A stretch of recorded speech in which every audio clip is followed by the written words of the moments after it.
नमस्कार भक्तों, कैसे हैं आप। श्री राम का वनवास खत्म हो चुका था। एक बार अयोध्या में भगवान श्री राम ने अपने पितराओं का श्राद्ध करने के लिए ब्राह्मण भोजन का आयोजन किया। ब्राह्मण भोजन में सम्मिलित होने के लिए दूर दूर से ब्राह्मणों की टोलियां आने लगी।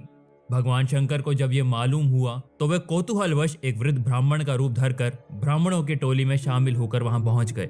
श्री राम ने लक्ष्मण और हनुमान सहित उनका स्वागत किया और उन्हें भोजन के लिए आमंत्रित किया। भगवान शिव भोजन करने बैठे, किंतु उनकी क्षुधा को कौन बुझा सकता था। बातों ही बातों में श्री राम का सारा भंडार खाली हो गया। लक्ष्मण और हनुमान ये देखकर चिंतित हो गए और आश्चर्य से भर गए। एक ब्राह्मण उनके द्वार से भूखे पेट लौट जाए, ये तो बड़े अपमान की बात थी। उन्होंने श्री राम से और भोजन बनवाने की आज्ञा मांगी।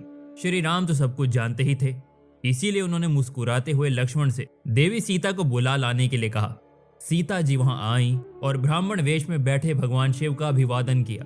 श्री राम ने मुस्कुराते हुए सीता जी को सारी बातें बताईं और उन्हें इस परिस्थिति का समाधान करने को कहा। सीता जी ने ब्राह्मण रूपी भगवान शिव से बोली, हे महात्मा, मुझे क्षमा करें। गृहस्वामिनी होने के नाते आपको भोजन करवाने का दायित्व मेरा था, किंतु ऐसा नहीं हुआ। अब मैं स्वयं आपको भोजन करवाती हूँ। ऐसा कहकर देवी सीता स्वयं महादेव को भोजन कराने को उद्यत हुए। उनके हाथ का पहला ग्रास खाते ही भगवान शिव संतुष्ट हो गए। अतिथि को संतुष्ट देखकर सबको संतोष हुआ। भोजन के उपरांत भगवान शिव ने श्री राम से कहा, हे राजन, आपकी रसोई का भोजन अति उत्तम था। अब मुझे नींद आ रही है, इसीलिए थोड़ा विश्राम करना चाहता हूँ। किंतु एक तो मैं वृद्ध हो चुका हूँ और दूसरा भोजन करने के कारण मैं स्वयं उठने में असमर्थ हूँ। इसीलिए कृपया कोई मुझे उठाकर शैया पर लेटा दे। तब श्री राम के कई सैनिक उन्हें उठाने का प्रयत्न करने लगे, किंतु वे सफल नहीं हो पाए। फिर श्री राम की आज्ञा से हनुमान महादेव को उठाने लगे, मगर आश्चर्य, एक विशाल पर्वत को बातों ही बातों में उखाड़ देने वाले हनुमान, जिनके बल का कोई पार ही नहीं था, महादेव को हिला तक नहीं सके। भला रुद्र अवतार रुद्र की शक्ति से कैसे पार कर सकते थे। हनुमान लज्जित होकर पीछे हट गए। तब श्री राम की आज्ञा से लक्ष्मण ये कार्य करने को आए।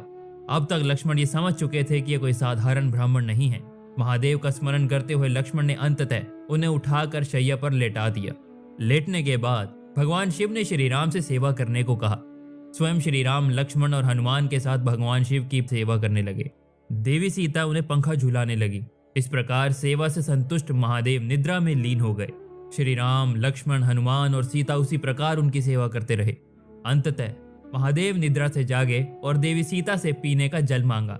उन्होंने तत्काल महादेव को पीने का जल दिया। महादेव ने आधा जल पिया और बाकी जल का कुल्ला देवी सीता पर कर दिया।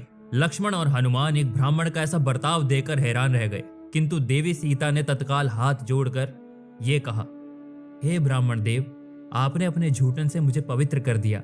ब्राह्मणों का तो अपशिष्ट भी हमारे लिए प्रसाद है। ऐसा सौभाग्य तो दुर्लभ लोगों को प्राप्त होता है। ये कहते हुए देवी सीता उनके चरण स्पर्श करने बढ़ी। तब महादेव अपने असली रूप में आ गए। महाकाल के दर्शन होते ही सभी ने कर भक्त उन्हें नमन किया। भगवान शिव ने श्री राम को अपने हृदय से लगाया और कहा, आप सभी मेरी परीक्षा में उत्तीर्ण हुए। ऐसे कई अवसर आए जब किसी मनुष्य को क्रोध आ सकता था, किंतु आपने अपना संयम नहीं खोया। इसी कारण संसार आपको मर्यादा पुरुषोत्तम कहता है। देवी सीता का नाम सदैव इस संसार में श्रेष्ठ पतिव्रताओं में गिना जाएगा। मैं आपके संयम से अत्यंत प्रसन्न हूं, अतः आप मुझसे मन चाह वर मांगे। तब श्री राम ने हाथ जोड़कर कहा, हे महादेव, आपके आशीर्वाद से मेरे पास सब कुछ है। मैं तो आपका भक्त हूं, इसीलिए अगर आपको कुछ देना ही है तो अपने चरणों में सदा की भक्ति का आशीर्वाद दीजिए।